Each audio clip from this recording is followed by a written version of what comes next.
traveling salesmen, no disrespect, don't own M3s like this. Fair enough.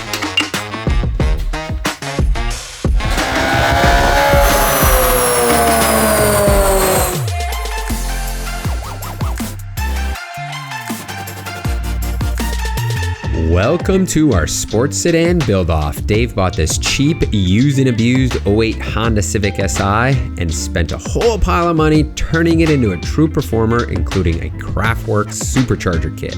I, on the other hand, spent more money up front and bought this mint, one-owner, dealer-maintained 2011 BMW E90 M3 to compete against the Civic.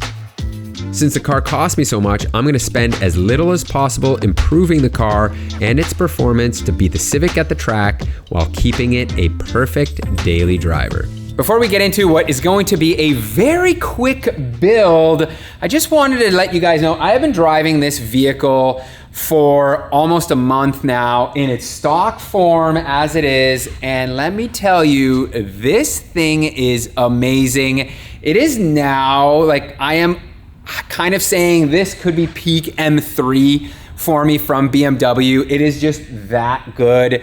The V8 is wonderful. The gearbox is amazing, that DCT 7-speed. The noise that this car makes with that Dyno exhaust system is superb, so it really makes it feel faster than it is, which is super engaging. And I just love it. Like, this car is so tight, like the interior is just right. The size of it is perfection in my books. When your engine is a V8 and makes 400 plus horsepower, you don't have to make many mods to it.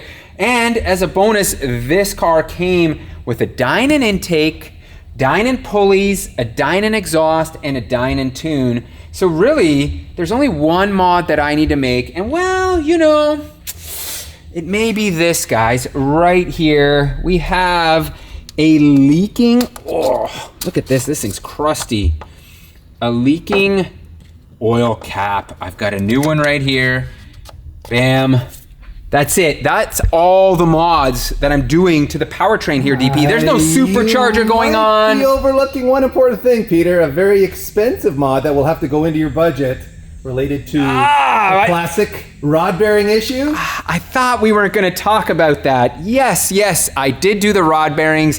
I actually had them done elsewhere, so let's cut to that footage right now. I'm sure the first question you have is, why didn't I do this job at the shop? And the answer is, we were fully immersed in the Civic build at the time and really behind schedule, so it made sense to take it to someone where I could just film it and make it happen quick. So that's why I brought it to Sports Car Service, where Dennis began pulling everything apart needed to drop the subframe. Then it was onto the oil pan, and I was actually quite surprised how easily accessible everything is. It's like BMW engineers knew rod bearings would be a thing and made sure that there was good access. And there you have it, a few more parts removed and down come the rod bearing caps, and I was secretly hoping that the bearings would be worn as it would justify this job, but it turns out that they were actually in decent shape. No matter though, since this car would see some high RPM abuse, I decided to go with the VAC Motorsports complete rod bearing kit, which features friction-resistant coated moly-cleveite rod bearings and ARP rod bolts to ensure secure and consistent torque every time. I've used these bearings in the past, and from experience, they are awesome. From there, it was just a matter of fitting up all the new bearings and torquing everything to spec.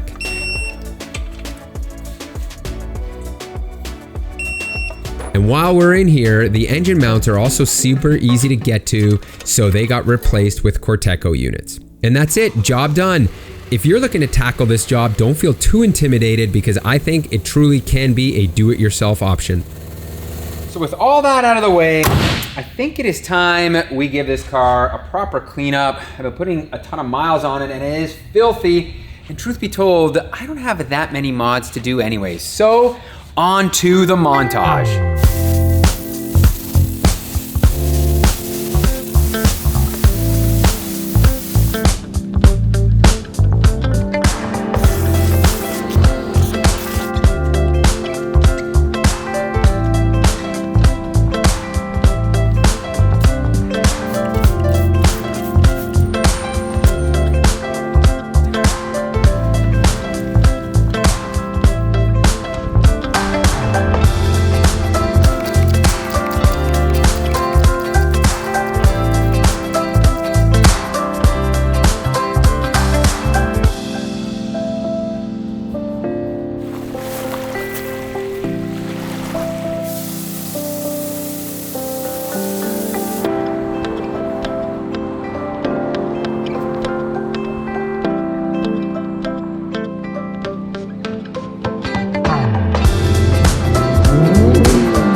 That was a bit of work, DP, wasn't it? Yeah, it was for one of us. Where'd you go? You go drop the kids off at the pool or something? I have no idea what you're talking about, but wow, this thing shines up really well. I don't have to go paint an entire car. I just got to give it a quick 30-minute shine, and wow, look at it. It looks so, so nice.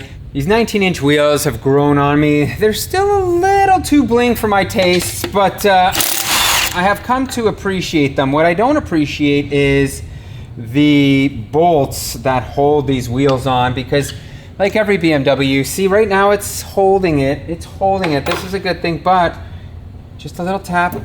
Boom, see that?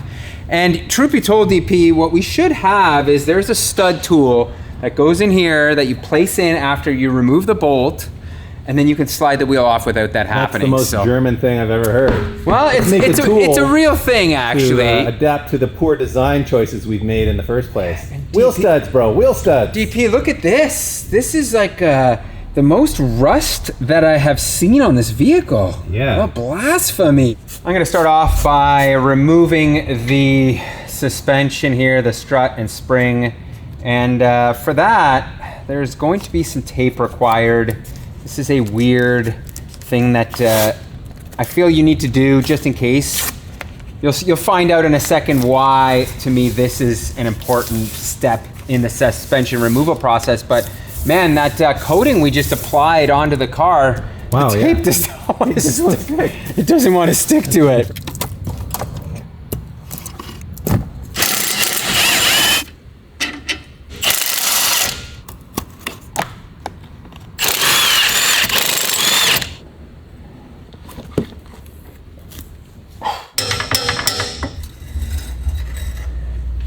That is a breeze. What do we got into that, DP? 5 minutes-ish? Yeah, 5 minutes, yeah. Look at the condition of this stuff. Can I just point out to you, do you guys remember the struggle that we had with the rear bushings and the bolt not coming out of the suspension piece? Look how clean this bolt and nut are. It's like this car has never seen winter. It's insane. Or maybe BMW uses the right kind of, galvanized. It's a queen, bro. My car is an everyman's car. This car's got more mileage than your car, DP. So, wow. By the way, guys, if you guys have not watched the Civic rebuild video series, I'll put a link in the top right corner. I secretly love that car. It's really awesome, and the build series is even cooler. And here is the suspension upgrade, a set of Swift Sports Springs. I did not want to go with a coilover setup. I wanted to keep this obviously to the simplest form possible, and the beauty of the Swift Springs is they work with the stock damper at the upper limit of it, so you're not going to blow the shock by running these springs. The front's lower about 1 inch, the rear's about 3/4 of an inch, and really the front on this car sits way too high if you look at it stock. It's weird, there's a lot of gap up front but not a lot of gap in the rear, so I think this will bring it back down to that like perfect ride height we're gonna see. And I know some of you are gonna wonder, why did I not go with a set of coilovers? First of all, the budget, it's gonna be expensive to do that. And second of all, I wanna keep the EDC. I love the idea of being able to adjust the suspension on the fly. So go to the racetrack, firm up the suspension, and then drive home and hit it and run in that comfort mode. So this to me is gonna be the best of both worlds without going too hardcore on a set of coilovers. These are the spring compressor tools that we have around the shop, and I just got tired of using them because you can see they're just old, tired, worn out. So I jumped onto Amazon and ordered this setup here, which is, I guess, an upgrade. We're gonna see. I've never used this before. You can see I have everything together. It's a pretty simple design. All it does now is tighten up. It sucks the spring down with ease. My goodness. Like, look at that.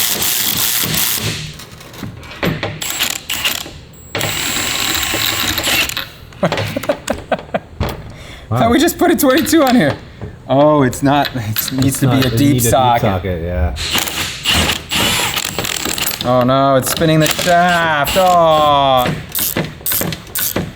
And pull this apart with the Swift springs. Thankfully, because they are a shorter spring, we may not even need to compress them. Let's see. Now, one little tidbit. I do usually like to line up the end of the coil, so this here with where it was before, just because it'll give you that extra, there you go, proper alignment on it. Look, we've got lots of space up here, so I'm just gonna throw this on, and the nut, no compressor needed, and we're good.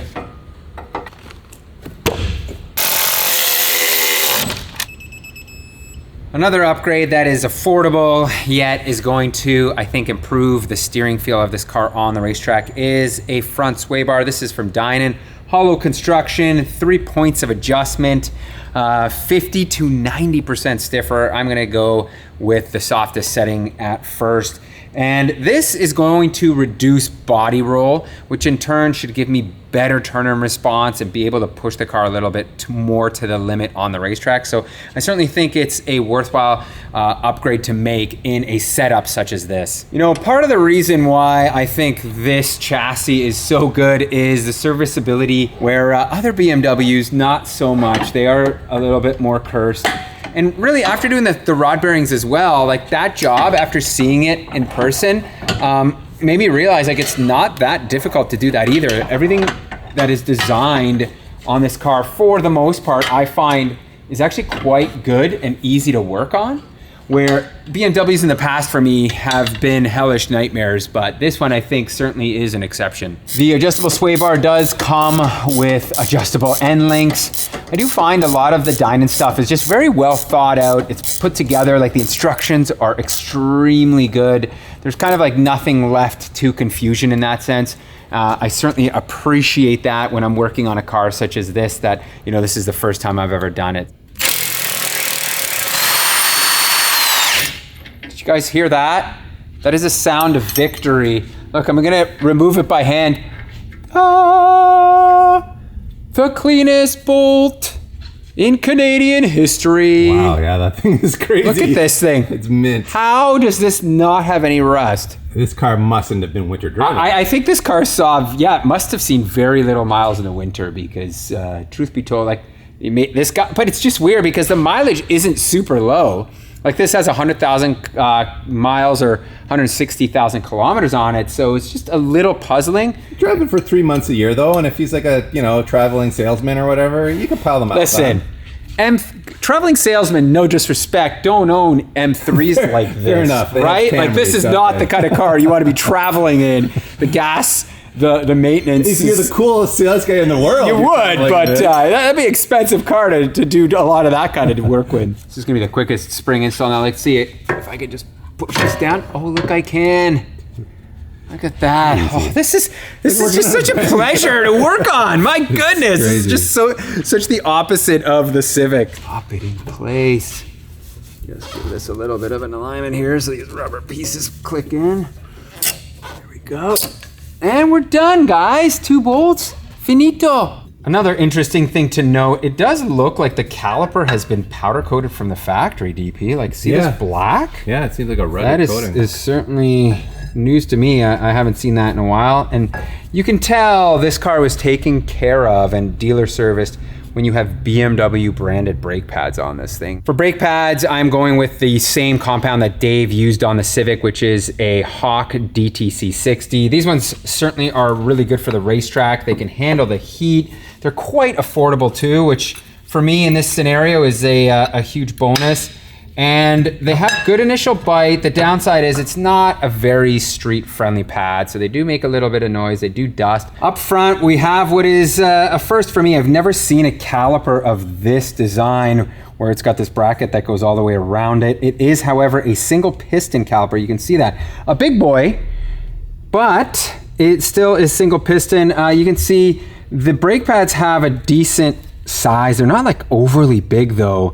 So, I'm going to be interested to see how this performs on our local racetrack, Toronto Motorsports Park, because that place is a killer on brakes and you really need a proper brake setup to go fast.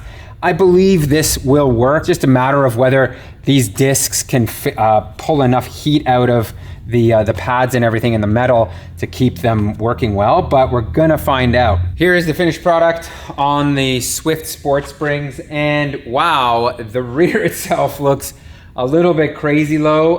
The only reason I think that is because of these 19-inch wheels. The floor is a little uneven here. We usually have this wheel that is the lowest, which is why I think it looks a little too low, but the front looks perfect.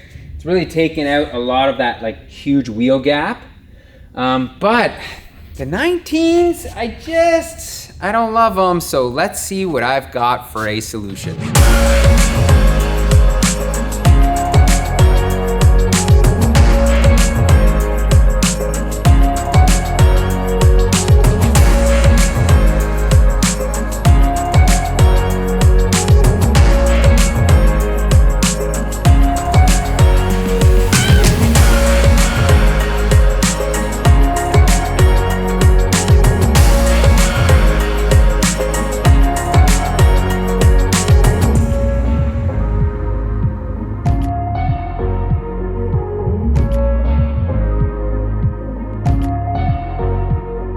So what do you guys think of the wheel and tire package? This is certainly a track inspired setup. I have gone with a set of Apex VS5RS wheels in this beautiful brushed clear finish. I was gonna do the black, but so many of you guys say black. No, it just always, you lose it on the car. And you know what? I think I made the right choice going with the brushed clear because these wheels pop on the setup. And man, are they ever beautiful. Apex makes truly track focused wheels. These are 18.5 pounds, fully forged.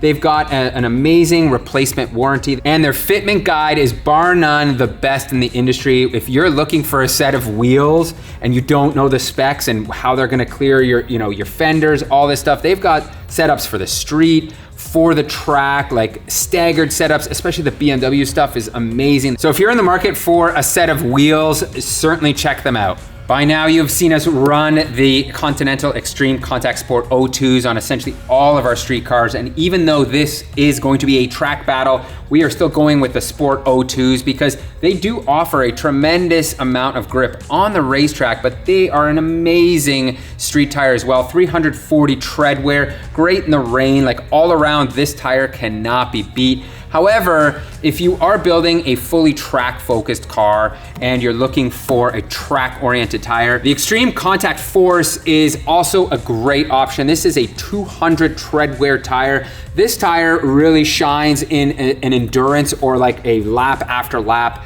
environment. You're not gonna see a drop off in lap times or grip, where this tire, you will see that after like 4 or 5 laps. So these tires are a great choice for someone that's looking to pound out a bunch of laps without having to worry about their tires, and you can still drive home on them. As for fitment, these are, believe it or not, an 18 by 10 plus 25. It's unreal that you can fit that size of wheel up front on this with OEM suspension setup. Kind of crazy. These are a 275/35/18 tire, both front and rear. And in the rear, we actually added a spacer, 7.5 mil KW ST spacer there to bring this out because it was a little bit sunken. The amount of tire that you can fit on this car is massive. I probably could have gone 285s all the way around without having any issues, but 275 for me is that perfect balance between, looking good and still having plenty of tire for the racetrack. Believe it or not, that is it for performance mods, guys. It's done. DP, what happened? This is like a day's worth of work and this car is ready to go? When you buy the best sports sedan in the world, you don't have to do a lot of mods to it. I know. I started with a different palette than you did. However, I can't just leave this car looking stock. So there is one last cosmetic mod that needs to be done. And here it is, an RW Carbon GTS style front lip. And to me, this is like the perfect lip for this car.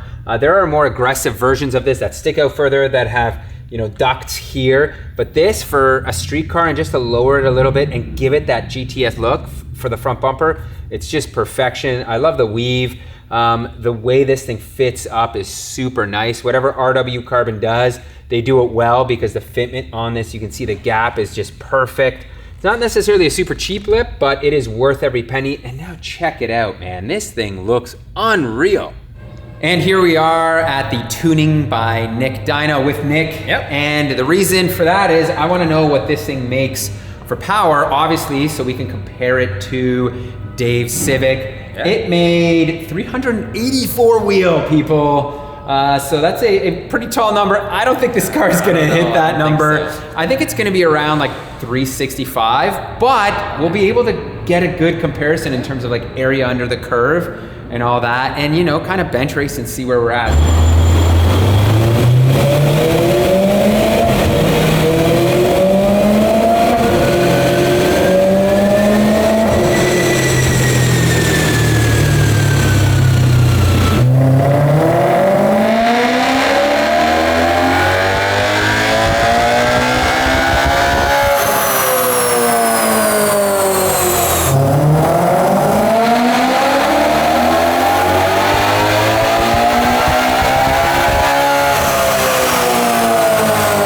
Well, that's a little anticlimactic. I was about 15 wheel horsepower off. It only made 350 wheel, and just for reference, I don't think this car is low on power anyway, because you just had another E92 on here. Yep. And it also made 300 and whatever, like 355. 355. Oh, I should mention it did make 265 foot-pounds of torque, which is 3 wheels shy of what Dave's made. Yeah. So Dave's car made essentially 385. You can see here is where the real difference is. Yep. Down, I guess, under 5,500 RPM, I kind of have a bit of an advantage. Torque advantage. Yeah, but otherwise, everything up in the area where we're going to be playing on a racetrack, man, That's where it counts. Dave's going to have, I think, the advantage there. So Yeah. very interesting comparison to see. These cars are more evenly matched now than I really thought, and I've got a huge weight penalty with this vehicle too, but it's rear-wheel drive, it's DCT, it's got more tire on it, so this one's gonna be a battle, man. It should be interesting. And here's a real treat for you all. Dan from Augment Wheels just happened to have his twin-turbo LS6 powered 1977 Porsche 911 in for a quick health check on Nick's dyno, so I couldn't pass up the opportunity to share it all with you. It also looks like Dan's got great taste in tires. He's got a set of Extreme Contact Sport 02s on here in 335 width.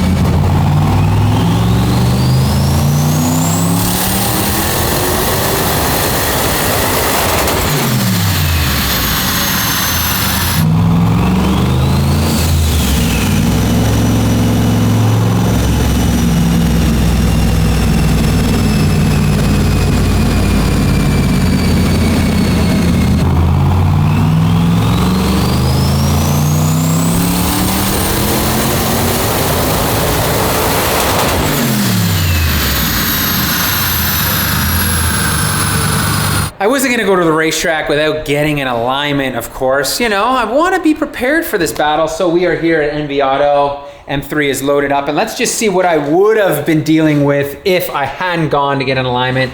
You can see things are a little wonky. Wow, the front is basically like this, and the rear is also way out. We've got a lot of toe issues. We're not gonna be able to adjust the camber much, but at least we can get the toe within spec. So, and 2.3 in the rear isn't bad at all. I mean, up front, I would probably like to have at least 2.5, but that I don't think is gonna happen. So I'm gonna let the guys here work their magic, and we'll show you what the result is. Ryan's so happy now. I actually found a BMW I don't hate working on.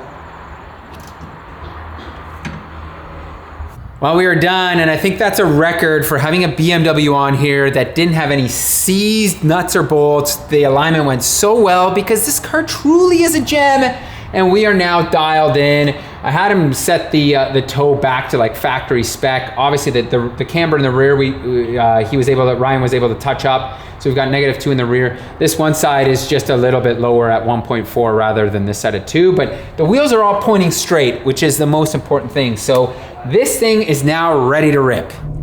Welcome back to the lap of luxury, DP. It is luxurious in here, I'm not gonna lie. With just this minimal amount of mods, this car is just gonna be incrementally better, but it's still gonna retain every feature and creature comfort that it did stock. Sure. And right away I can tell, or I should say I can't even tell the difference between the suspension. Like it is lower. Yes. But I going from 18s to 19, or 19s to 18s. Yes. And lowering the car a little bit, it feels like it drives the same. Different, really? No, Yeah. no, it doesn't feel any stiffer to me. No. Though I haven't spent a lot of time in this car. No, it really doesn't. And I've put a bunch of mileage on it. So The spring rates are a little higher than stock, but with an 18-inch tire, you got a little more sidewall squish, Yep. so maybe it Yeah. just balances out. yeah, Could yeah. be the case. Could But be. In any case, you are definitely riding comfortably. However, the Civic also rides very comfortably. So I don't think you're really, beating me in ride comfort yet, PT. Man, I'm not that impressed by the luxury. No, DP, I don't know. Does your Civic make that noise? No, no, it does not. That noise is beautiful. Yeah. It is an amazing engine. Yeah. It did need rod bearings, but it is an amazing engine. It really is. Let's put this into, so this is the middle setting. Okay. So you can certainly feel it a little bit more there. Yeah. And then let's go to full stiff. Wow. Wow. Yeah, that stiffens it up It dramatically. stiffens it up like crazy. A Look at lot. that. Like that's crazy. You can Not now good for feel Hamilton this. roads, but good for the track, I imagine. Yeah. So this is the beauty of, I Yeah. think, this type of system. It is, no Is to question. really get I would not want to drive this car like this every day. Like, look, watch this big pump. Yeah, that's see? a big one. Now you turn it off and and it feels so much better. It is It's pretty impressive. remarkable. Yeah, you do get the best of both worlds with that setup, and I get why you didn't want to take those dampers off, because you have this technology. Yeah. Like, Yeah. unless you're going full track car, why not keep this adjustability? Because you street drive this car far more than you're ever going to Yeah. track drive it. Yeah. Let's be honest. So yeah, this I think was the perfect play. And the Continental tires, the Extreme Contact Sport O2s, you can see they're so good. Like, they are a softer sidewall, so they provide great compliance. They're quiet on the roads. Like, I really think they are one of the best street tires, and they add a ton of value for what you're getting for your money, right? Yeah, they're an incredible street tire, and like we've talked about before, they work remarkably well on the racetrack. Yeah. For a Which you 340 guys tread will wear see, tire, right? like Yeah. it's really impressive what they can do at the track, and they're great in the rain. I mean, it really is, I think, the best all around, summer tire / enthusiast tire that we've ever tried. Oh, Yeah, that's I forgot to shift there, DP. Oh my God, this thing just, it hauls. It hauls. God. It does. It just has that power up top, man. And that gearbox is Oh. spectacular. It's just so great. I love shifting the gearbox in the Civic. It's a Yeah. very satisfying gearbox, Yeah. but I'll certainly be giving up time on the track to this gearbox because wow, it's laser quick. Oh, let's just do that again, just for the fun of it. This road is clear. Yep. Hold on, we're gonna go traction control off here Oh, this time, DP, boy, so I getting can just frisky. get the. Oh my God. It's good. And the sound is amazing. It really gives you motorsports vibes. Oh. Like it feels like a motorsports quality engine. It really does. It really is, man. God, it really sounds is. good. Like, it's such a compelling package when you look at it, right? It is. Like, I hate to Oh. say this, but if I had to own a BMW, I think this would probably be it for me. This agree. is really good. I agree. In the interior here, this car is pretty much perfect. It even has bolster adjustment, DP. Nice. So I don't need a race bucket in here. It'd be nice to have one, but these seats are pretty damn comfortable, and I can adjust the bolster at the racetrack. And now, keeping with a theme of like less is more, the one thing I do find on this car that I think could enhance the track experience are the paddles. The paddles are a bit short, so what we're gonna do is upgrade them to what I think is a better unit. And this is actually quite a simple job. You can see removing the airbag is quite easy on these cars. And there's one bolt right here inside. Now we can remove this. And here it is. You can see it is actually quite a small shift paddle. And I'm going to be making the upgrade to the Evolve shift paddles, which as you can see are much larger in size. These are beautifully made, man. The construction on them, they feel so nice and they're gonna be so much bigger. So let's get these bolted on and see what they look like. There we go, airbag is on, and that took about 10 minutes. Evolve actually has an amazing video, a do-it-yourself video on how to install these on their website. I'll put a link in the top right corner.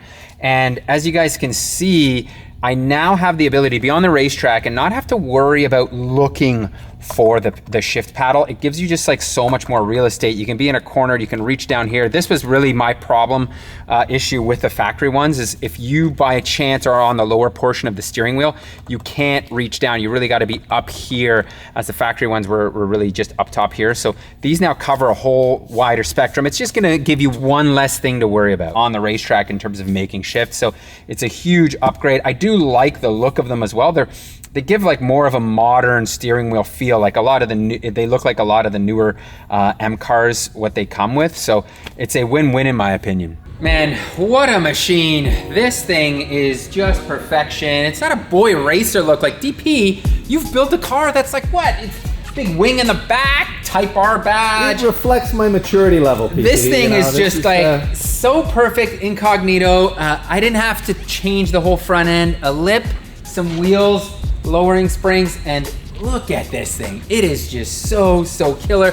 Even the brake dust from those Hawk pads has added a little bit of dimension to these wheels that I actually like. It does look good. You know? So that is gonna be a wrap on this episode, and I know some of you may be a little disappointed that I didn't go further with the car, but after I crush the Civic at the racetrack, there just may be a follow-up video series coming where I get to do all the mods that I would love to do.